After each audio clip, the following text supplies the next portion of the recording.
All right, again, welcome back to God's redemption story in Genesis.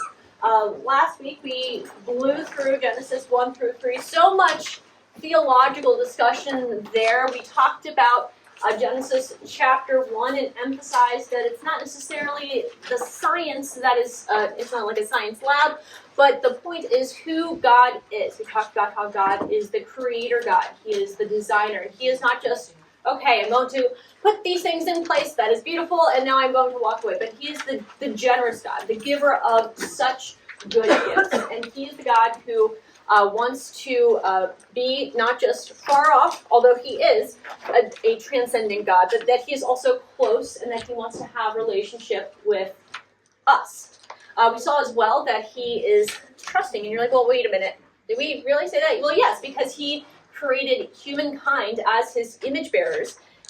We talked about how man and woman are not the same, but they are different, but they're not opposite and opposing forces that are going in different directions, but instead they are, instead they are complementary. They are working together.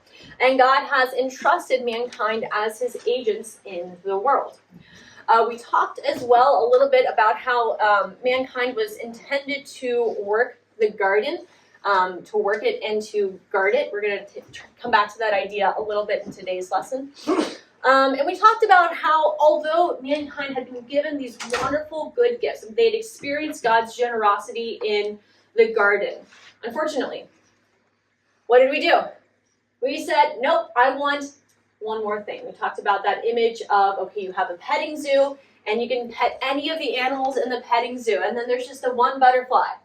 And what's the problem with the butterfly? What's the problem with the butterfly? You can't pet the butterfly, because if you try to pet the butterfly, you try to reach out and grab the butterfly, what's going to happen? You're going to crush the butterfly. And so we use that as sort of an illustration for how Adam and Eve reached for the one thing that was set beyond them intentionally by the Lord, and so they broke trust with their Creator. They didn't trust that what He had given them was enough, and they reached beyond that and in turn broke the image of God. And so they were cast out of the garden, and as they were removed from the Lord's direct presence, we talked about that image of God and how the farther away you get from the original, the more distorted the image becomes. And so Adam and Eve, image of God, distorted.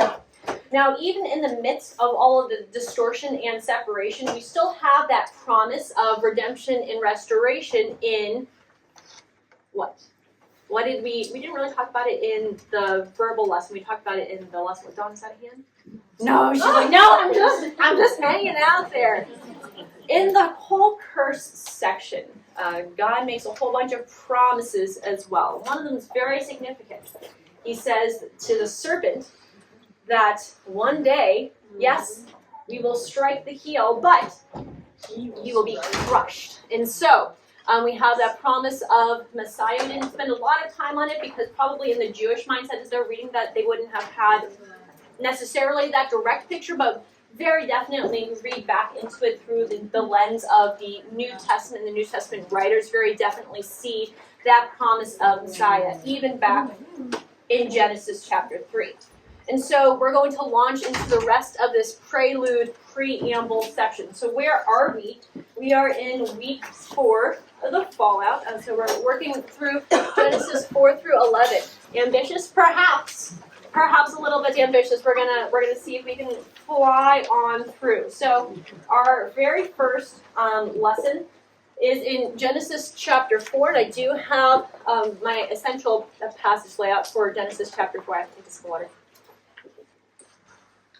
And it's really interesting because we have this story of conception of the first 2 children, or at least the first 2 children that we get stories about. And so we have, now remember I talked about the names. I said, hey, some of the names I'm going to say them sometimes, and sometimes I'm going to say them like we normally say them, and then sometimes I'm going to try to say them the Hebrew way. So Cain or Cain, and then Abel or Havel. And so just pin that. We're going to come back to the interesting things. So we have these 2 kids, and then we have contention. They both bring an offering to the Lord. The Lord likes the one, not the other. Cain gets upset about it, and he's like, I'm going to kill my brother. And then he kills his brother. And so that's sort of the overview of the entire section here. Now, really interestingly, whenever we have in verse 3, in the course of time, that phrase in Hebrew is literally at the boundary of days, and there's nothing necessarily super significant about it. I was just like, it's just a really interesting phrase that it sort of indicates, okay, like it could indicate a passing of an era, so going from one thing to another stage of existence, which is interesting. It could also just be like the turning of one month to another, and so if you think about how they would have centered their time, the Lord had just given them in Genesis chapter 1, all of the sun, moon, the stars to mark all of these different seasons. So in the course of time works too, but an interesting translation here. Now, as we dive into the story proper here, why did God like Abel's offering and not Cain's? Well, the text doesn't say. Some people suggest that he didn't like Cain's offering because it wasn't an animal sacrifice. However, the textual evidence to back that up isn't really there in Genesis. Certainly, later in the rest of the Torah, we're going to have these things laid out for animal sacrifice. But in these early chapters of Genesis, there's no mention of God requesting or requiring a sacrifice. The only sacrifice that has been done by God himself, and it was done to clothe Adam and Eve. And so we're not really sure what's going on there. Also, we know that Cain was a worker of the ground, so he was some kind of farmer, and Abel was the one who was taking care of the animals. And so it seems that maybe that, there doesn't necessarily seem to be something for Cain to necessarily need to go to Abel and be like, hey, I need to trade my plants for some animals so that I can do the right sacrifice. There's just nothing in the text to really support that. However, the text does say that Abel brought of the firstborn of his flock and their fat portions. Cain only brought an offering of the fruit of the ground, which does seem to differentiate then between, okay, he took the first and the best versus he just brought something. Now, they're both free offerings, and Cain does bring his first, but it does seem to indicate perhaps that the difference in quality indicates that there was something going on in the heart. We don't really know. It reminded me, and I shared in the workbook of how one sibling will make a really, really good Mother's Day offering for the mom, which everybody loves, and then the younger sibling, who shall remain completely nameless, but as one of the younger siblings who has up until this moment forgotten about Mother's Day, is like, oh, yeah, Mother's Day, and then scrambles to find some construction paper and like scribbles like something, and then he's like, I have an offering for you, Mother's Day, I love you too. And of course, as a mom, you love them both, and you love them both well, right? And so it's not a perfect analogy, but there's something about knowing that you could have brought a better offering and that you didn't, or perhaps more terrifying, that you couldn't have, like you feel like that you're inadequate, that you did try, but it wasn't enough. I don't know. I don't really know what's going on. This is all it's all surmise. But what's interesting here is that whenever Cain is disappointed that for whatever reason God didn't like his offering, and what does God do? Does God say, "Oh well, you're just stuck being a loser. Don't be. You're just in the loser crowd, Cain." No. What does he say? He says, "Hey, be careful. Sin is there, and it is crouching at your door." And it's literally the picture of like a lion who's just sort of waiting to, and speaking of like in our play, the lion just sort of coming out of nowhere, and then and you're down. And so we have the same idea of this desire that we had back in Genesis, where and the word that's used in Genesis for Eve's desire for the tree and the fruit is not the same word here, but it is what's used of her desire for her husband, which is interesting. It's also used in Song of Songs once, and these are the only 3 times that this word is used in Scripture. So do with that what you will. Don't know what to make of it. But so we have these desires that Cain has, and he has this animal impulse to react out of his rage and to say, I am going to rely on my instincts, and I'm just going, what I feel like I want to do, I can do. And God says, stop. You have the opportunity to be different. You have the opportunity to respond not in accordance with your instinct, but to do something different. You have the opportunity. And instead, Cain's mad.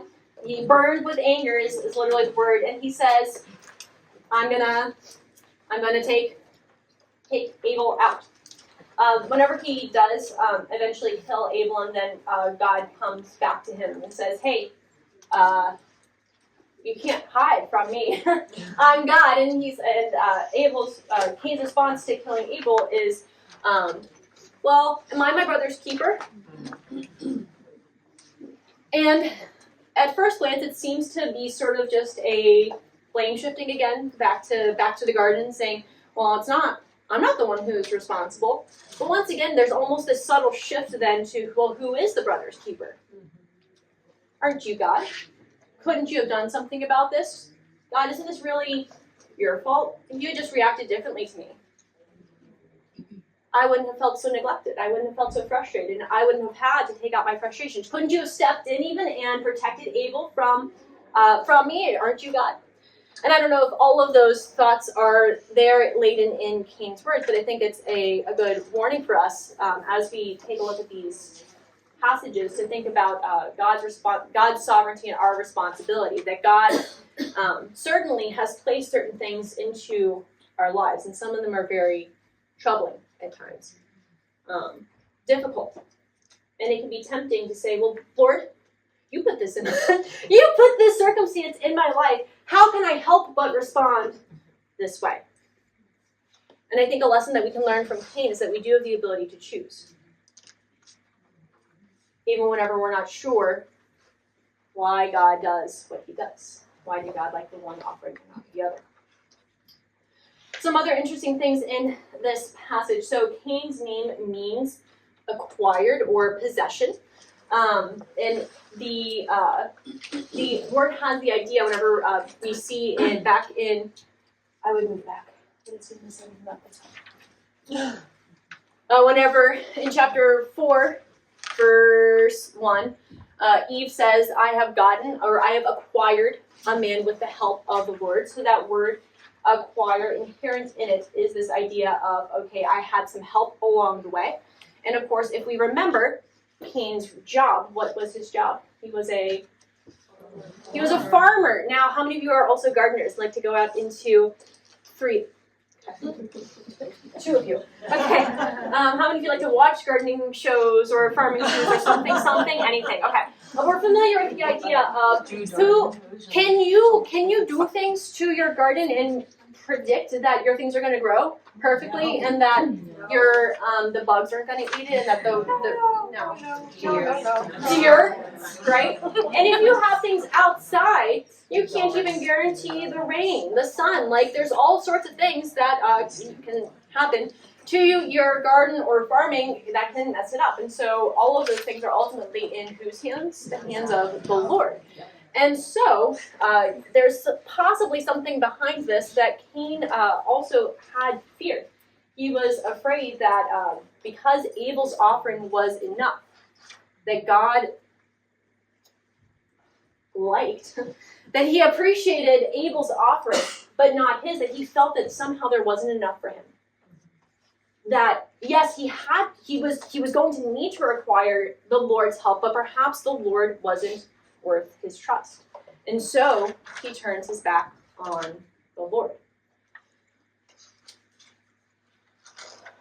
I just had to say this. So Abel's name is actually not Abel, it's Havel, which if you have taken Ecclesiastes, Hevel, which is how I pronounce it in my poor English tongue, means what? Vapor. It's mist. Yeah, brief, fleeting smoke. Brilliant. Love it. Pass. You passed the class. Yeah, so, and interestingly, so how long was Abel on earth? Not long at all. He's here, and then he's gone. And so closing thoughts on this section. So Cain isn't a puppet and he's not a victim. He's a free agent who chose fear instead of trust. Violence exploded as a result. The ground was initially cursed in Genesis chapter 3, and now Cain is further estranged from the earth. The phrase is literally that the ground will no longer provide its power for Cain, so he'll no longer be able to gain from his occupation. He's going to wander as a nomad. The city he lands in, Nod, means wandering, which is just delightful. You're like, okay, so the city of wandering. Settling in the city of wandering, what does that look like? Is it like, I don't know. But it's so we don't know what the origination of the city is. It happens really early, and so you're like, oh, well, how much time is really passed? Like, they have enough time for a city? Who knows? But we also have here that God marks Cain with something, and there's been all sorts of debate about what the mark of Cain is, and so a lot of people have really crazy theories, which we are not going to discuss today. However, what we are going to discuss is that the word mark is elsewhere translated as a sign, which feels really inconsistent for them to translate it mark here and nowhere else. It's like sign of the covenant. The rainbow is referenced, or the sign of circumcision, and so it's a sign. There's some sign that God gives to Cain so that he will not be unjustly taken out, or maybe justly taken out, but God has mercy. God has mercy on Cain.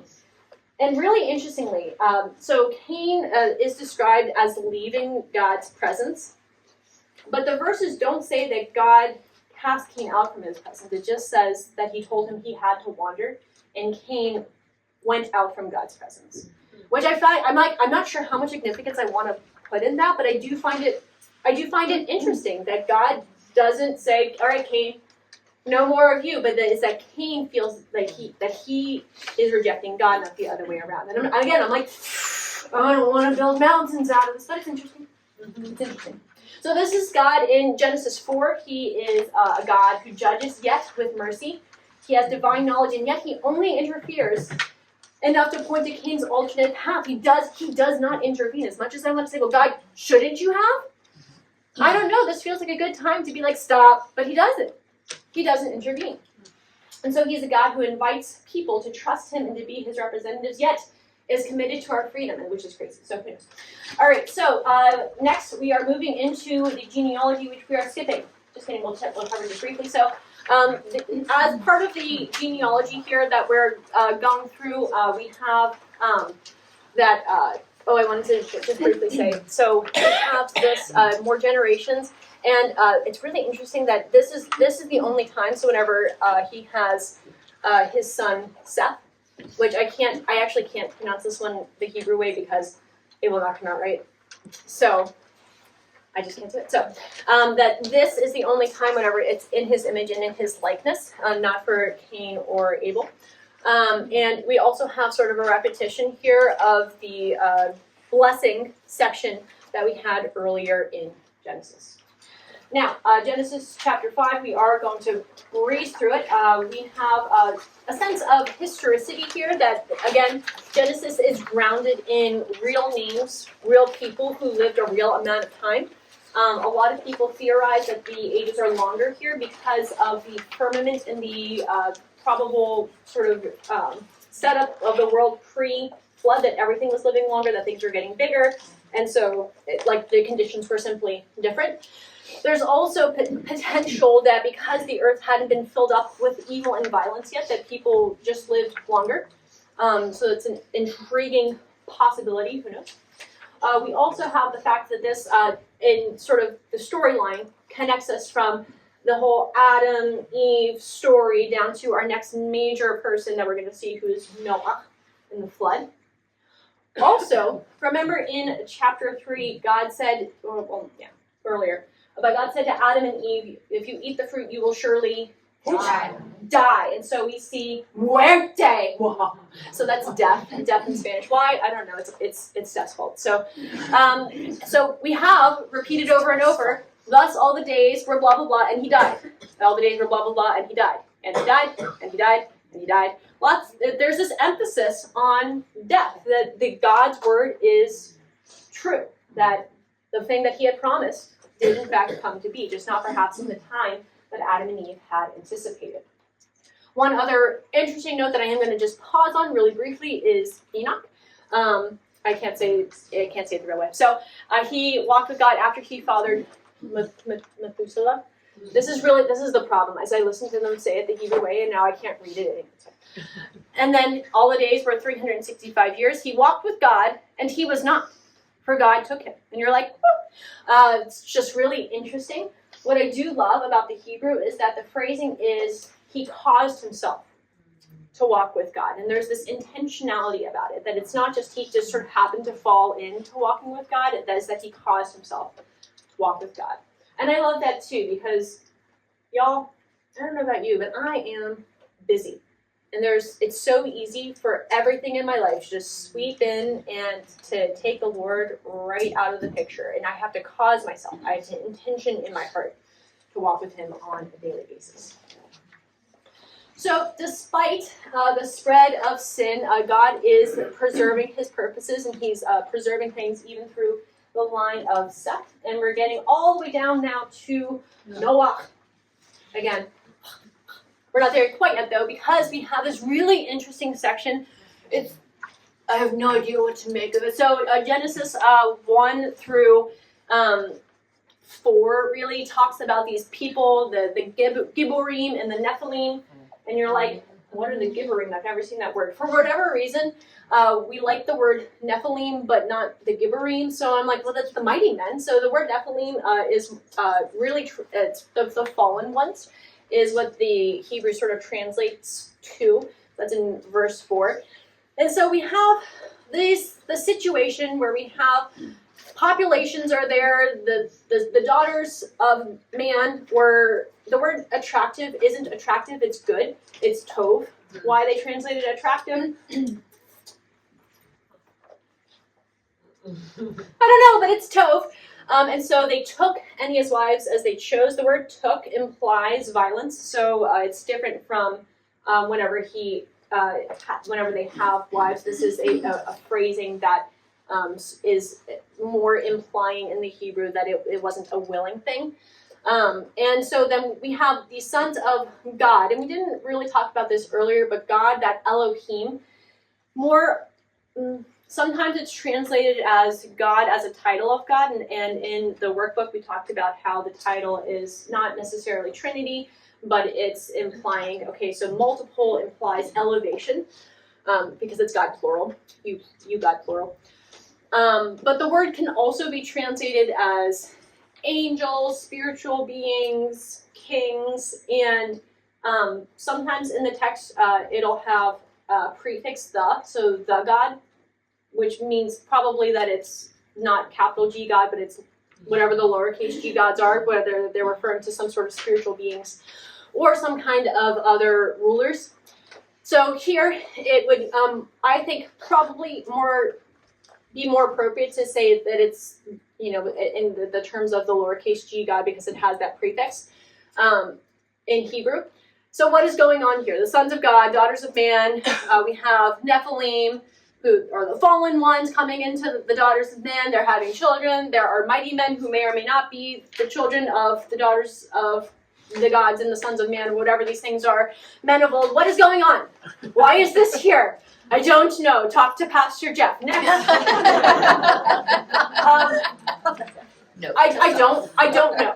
This is a section of scripture that, while I don't want to necessarily skip over it entirely, is definitely not something that you want to build your entire theology around, because there's a lot of debate. It's possible that the sons of God are some sort of spiritual being, so it might be angels, demons. Obviously, if they're angels who are behaving improperly, then they would be demons. And so, who are having intercourse with humans. That is one possibility. Pastor Jeff in the past has favored this option and said, hey, Satan was actually intentionally trying to corrupt humanity's line so that Jesus wouldn't be able to be born, because the line would be corrupted, human line would be corrupted. That is possible. There do seem to be scriptures that say that that sort of interaction isn't possible. I don't know if that's true for all spiritual beings at all times, or if things have changed since the flood. I don't know. Who knows? So that's definitely an option. Another thing that bothers me about that, though, is that whenever the Lord is looking on the situation, the text doesn't say, and the Lord saw the crazy things that were going on between the spiritual beings and the people, and was like, I gotta put an end to this. Instead, it just centers on the wickedness of men, which doesn't, in my mind, really seem, I'm like, I have trouble to see that jive. Another option is that there's something about the godly line of Seth and then the not godly line of Cain. That's possible. There are a lot of people who actually really favor that. I don't know. That's possible. There are other people who say that, again, it's the descendants who are, again, that word God, Elohim, can be just rulers. And so we might have these people who are asserting their rights in the land and who are going around and committing sexual violence in the land. And it's just like, okay, we have evil people doing evil things. That right now, right at this moment, is my favorite possibility, but any of them are definitely options. And so there's evil in the world, evil and destruction. Everyone is terrible. Everybody gets F. We're flunking everybody all across the board. Every intention of the thoughts of his heart was only evil continually. There is emphasis there on the wickedness of man. And so we have this picture that is painted of worldwide evil, which sets the stage for the flood narrative. And of course, we have the introduction of Noah, or a Noach. Get it back in the throat there. And he's described as being a righteous man, blameless in his generation, who walked with God. This paints the picture of a person who is at peace with God and with everybody else. It's not just, oh, I have this morally upright person who's just sort of like sitting at home and twiddling his thumbs, but it's somebody who is taking God's character and living it out in the world around him. So especially centering in his time, blameless in his generation. It's like whenever we think about people like George Washington. I mean, people like George Washington, our first president. You think decent person? He was decent. He was cool. He was a cool cat. In his generation, right? In his generation, because what is George Washington's major life flaw? Cut down cherry trees. The slaves. He had slaves, right? But it's because he was so embedded in his culture and his time that he couldn't perceive how people might want to be free. You know, who would have thought? And so it wasn't until the end of his life that he managed to have that religion. So he was a righteous man, blameless in his generation. So we are introduced to Noah, and now we have the flood. How many people like the flood narrative? The flood narrative is cool, right? We have all the animals. They go 2 by 2 into the ark, and then the entire world is destroyed. And you're like, oh, that's kind of awful. So we have this crazy thing, and I think it's important for us to recognize, yes, the context into which this narrative comes. We have this Epic of Gilgamesh along with other flood narratives. Basically, every ancient culture in the world has some kind of flood narrative. I focused on the Epic of Gilgamesh because of its many parallels with the story in Genesis. So the flood in the Epic of Gilgamesh is brought on by the council of the gods because people are too loud and obnoxious. And I'm like, oh. I found myself in the story twice. And I'm like, oh man. So, disturbing the sleep of the gods. And they were like, I don't like you people anymore. We got to wipe them out. Which seems rather petty, right? And sort of capricious. So, one of the gods sneaks away and sort of tries to have this stealth rescue mission of one man. And they sort of sneakily scare him away. And then they sneakily have to do it again and then convince the rest of the gods, no, wait, I know you just found him, but don't destroy him. Just let him be. There's just one. Just let me put him off to the side. And then they hide him away in a far off place so that they can't disturb the gods, even still. And so part of what this story does is it radically contrasts the gods of stories like the Epic of Gilgamesh with the God of Scripture. God here is set as a God of, yes, justice, but justice, not like, oh, I'm so bothered by these people. His heart is deeply grieved by the wickedness and the violence that he sees taking place on the earth.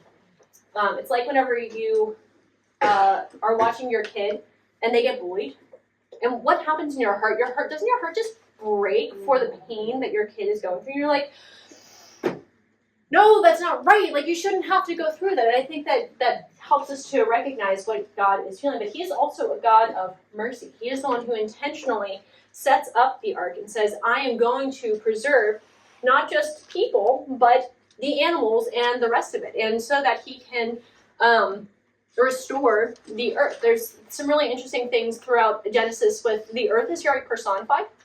And I don't really know what to make of it, except that it's a different culture, and my brain has trouble sort of linking into it. But there's all of this violence, and God wants it to stop. Even so, I'm, again, really struck by how God doesn't just say, you know what?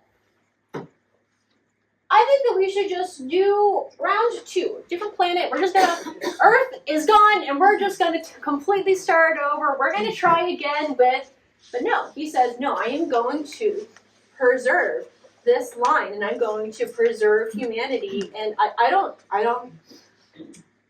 get it, but that's the God of Scripture. That's the God we serve. Now, as we continually go through, I just have a couple of additional notes, just side things, because you guys know the story of the flood. You do. The verse 14, make yourself an ark of gopher wood. Do you guys know that gopher wood isn't a thing? Like, it's not. They don't know what gopher wood is, and so they just sort of guessed as to this translation, because the Hebrew phrase behind it isn't a phrase that they know.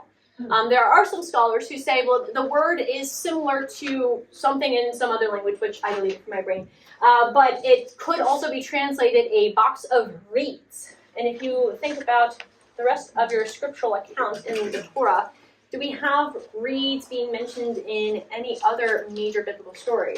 Moses, which is interesting. It's interesting. It's not the same word, but it's a word that could be related to that word. So that's interesting, something possible.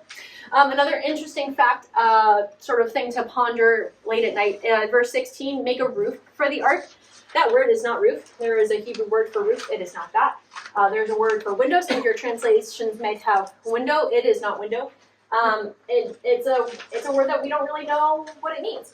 But elsewhere in Scripture, the word is actually translated something like light or noonday. So in Psalm 37, 5 and 6, the verses say, commit your way to the Lord, trust in him, and he will act.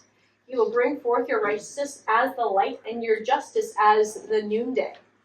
And the noonday is what this word is right here. And you're like, what on earth is going on with this art?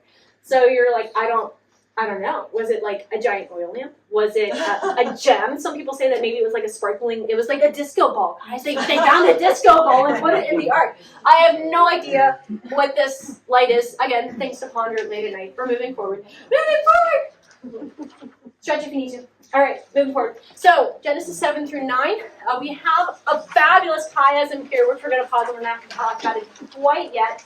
Now, overall, the story of the flood is a really grim tale, right? Overall, it's pretty rough. Perhaps the Israelites would have been more or less accustomed to hearing other flood myths and sort of would have been like, well, of course the world gets flooded, but okay, this is how it's different, and so I think that's certainly possible, but I do think that it's a worthwhile place to pause. 2 Peter describes Noah as a herald of righteousness. The Bible doesn't give us details, but we do know that Noah built the ark and that he and his family went aboard and the rest of the world didn't.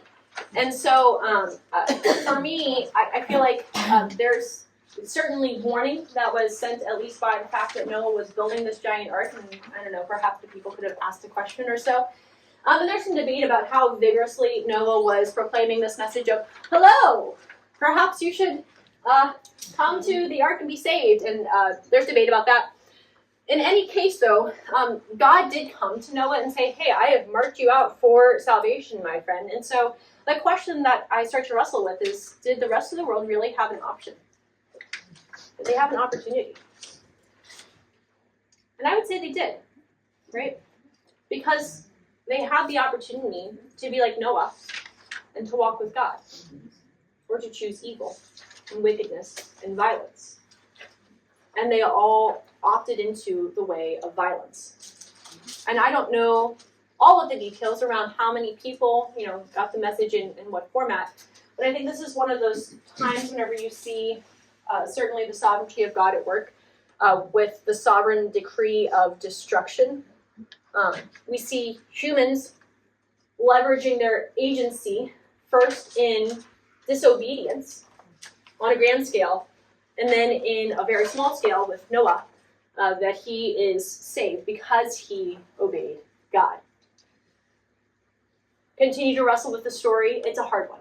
It's a troubling story of Scripture. But certainly we see in our lives as well that sometimes God decrees things, and sometimes we're just responding to what he decrees, and there are other times where he lays out opportunities, and it seems very clear that we have the opportunity to either opt in. We have the opportunity to either opt into what God is doing or to reject it. And I think that is a clear picture in Scripture. One of the things that I have to mention, because I have to, we have this really interesting thing, the suzerain covenant, which basically is a formalized agreement that seems to be set out in the verses with the covenant of the rainbow. The term rainbow is what we translate it as, but the word in Hebrew just translates to bow. And of course, what do they mean? They do in fact mean the bow in the sky. So whenever you see the big arch across the sky, we think the Lord is not going to flood the earth again and destroy it. Not just flood, but destroy the earth by flood again. Now, what's interesting about the suzerain covenant is the person who was the big guy, the suzerain, would come in and he would be like, hello, you little people. I would like to make an agreement with you. So you're going to do some things for me, and I'm not going to destroy you, and I'm going to maybe protect you a little bit. And so we're going to make an agreement. And I'm going to give you, we're going to make a sign of the covenant, and you guys have to hang on to this covenant sign. And if you lose it, and I come by, and you don't have it, well, then I'm just going to do whatever I want with you, because you didn't keep the sign of the covenant. So if we think about the relationship between God and then Noah and the rest of the peeps, who would be the suzerain in this position, God or Noah plus? God. And then Noah would be the one who would have to hang on to the sign. But what does God say? I will put my sign in the sky. I'm going to hang on to this. I'm going to make sure that you can't forget it. There's no chance that this sign is going to be lost. I'm going to be held responsible for keeping this covenant. I will not destroy the earth again. Which I love. I love. And of course, now we get to the chiasm. Centering at the very center of the chiasm, which is fabulous, right? Just look at this chiasm, it's great. It gets more complicated, but this is a simplified version of the chiasm in these verses. It centers on God remembering Noah, and it's not like God forgot that Noah was there. It's not like whenever you leave the house and then you turn around 3 minutes later because you're like, I forgot to turn the fill in the blank off. Oven, straightener, whatever it is. We've all been there. Don't look at me like that. You know you've been there. You know you've been there. It's not like that. Instead, it's an intentional bringing to mind. It's I have set a covenant, I have set an agreement, and I am bringing that covenant into effect. And so the entire story is centered not in the judgment, but in God's covenant fidelity.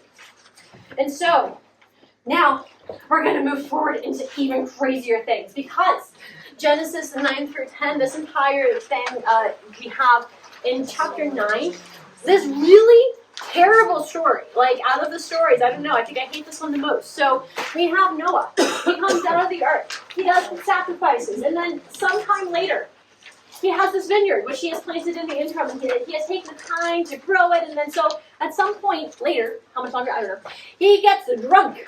And then he strips down to his skivvies, or beyond the skivvies, and he is in the tent, passed out, drunk, and naked. And so we have a very, not very flattering picture of Noah.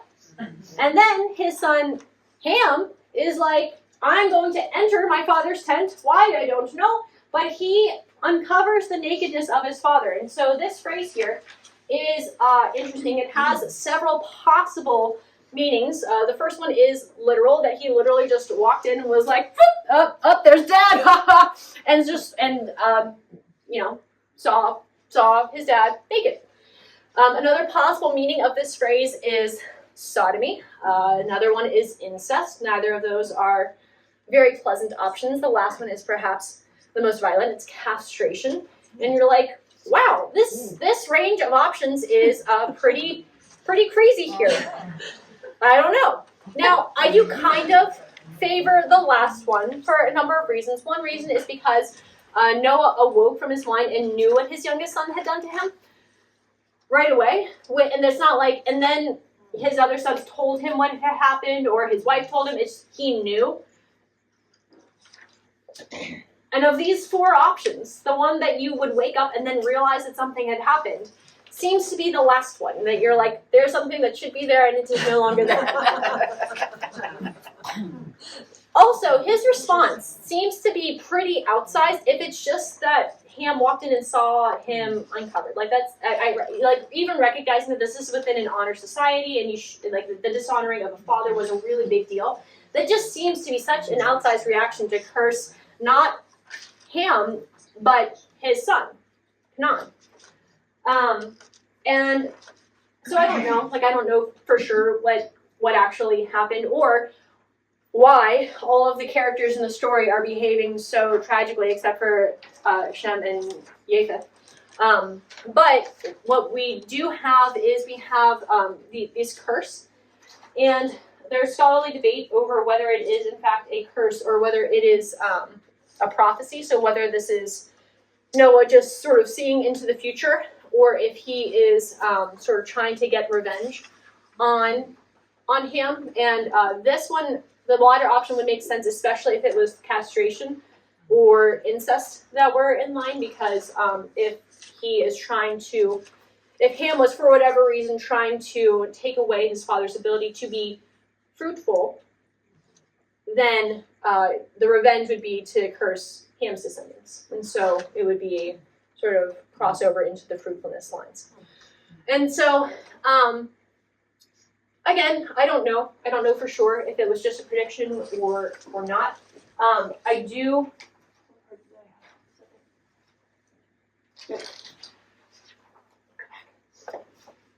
I'm not going to put the genealogy up on the screen, but if you look at the genealogy in chapter 10, you'll see all of these descendants. And as you look at specifically Ham's descendants, and especially Canaan's descendants, you see a lot of enemies of Israel throughout the generations, even going to present day.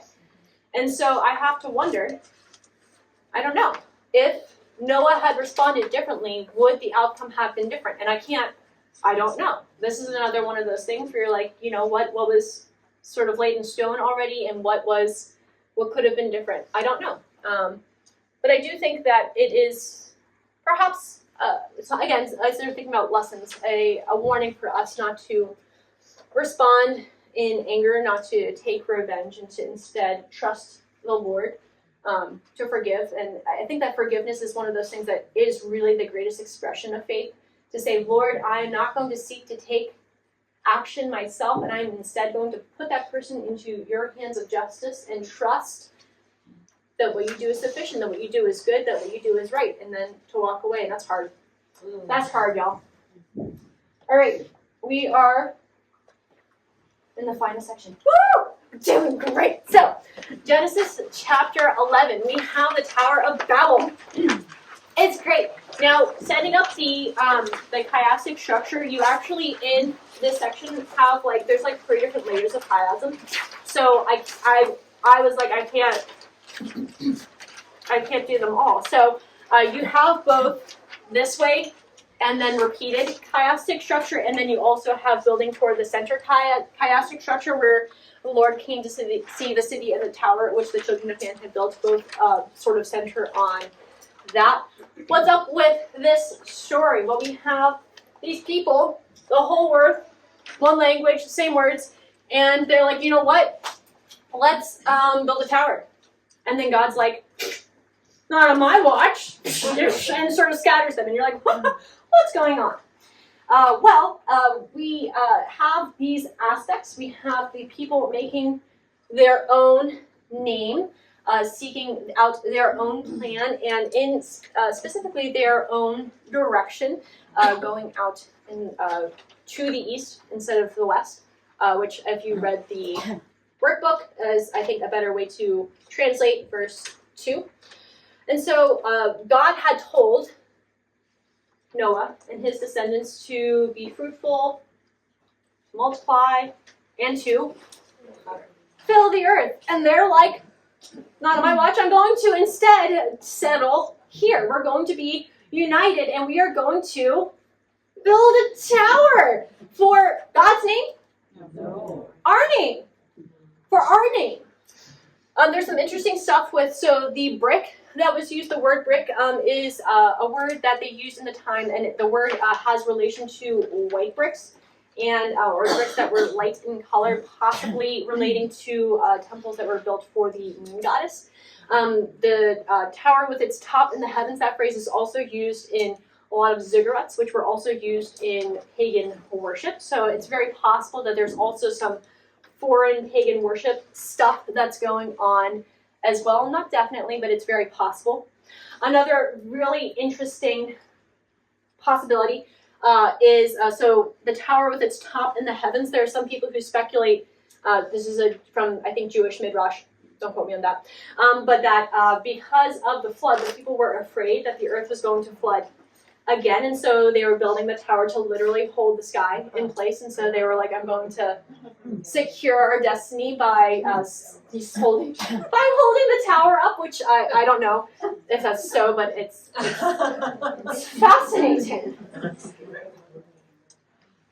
I think, especially if you connect this section with the section in chapter 10, thinking about Nimrod, there's some possibility that Nimrod had inspiration behind this region, the region of Babel, and one of his city centers. And so with all of this rebellion, all of this rejection, what we see here is a picture of the forces, again, of wickedness and evil sort of gathering steam, and they're gathering force, and they're becoming like a civilization together. And in the workbook, I use the analogy of kindergartners gathering in force, in power. And so if you see a group of kindergartners just unleashed in the world, you run, right? Because it's terrifying. You're like, oh my gosh! And so if we run from, no, we don't run. But even if we see like mobs, have you ever seen a mob unleashed? Like that's a terrifying thing. Whenever you see people who are no longer responding to reason and they're just caught up in that mentality, whenever people have their head screwed on and they're bent on rebelling against God, it's not a good picture. And so what we see here is God saying, hey, if they are not stopped, nothing will be impossible for them. The word is fenced off. Nothing will be fenced off from them. And so like it's okay, so if they're trying to do this and they're succeeding here, they're going to be able to break through any boundary that is set up. We need to take action. He breaks up the party. Though they aspired to make a name for themselves at this place, reaching to the heavens, God confuses their language, and he breaks up their ability to make a name for themselves, and he brands them with the title Confused, which is Babel. It has the same root, sounds the same in Hebrew. As well as in English, which is always nice whenever that works out, because usually you're like, this word is highlighted this color because it's related to this completely separate word, which is a completely different word in English, but there you go.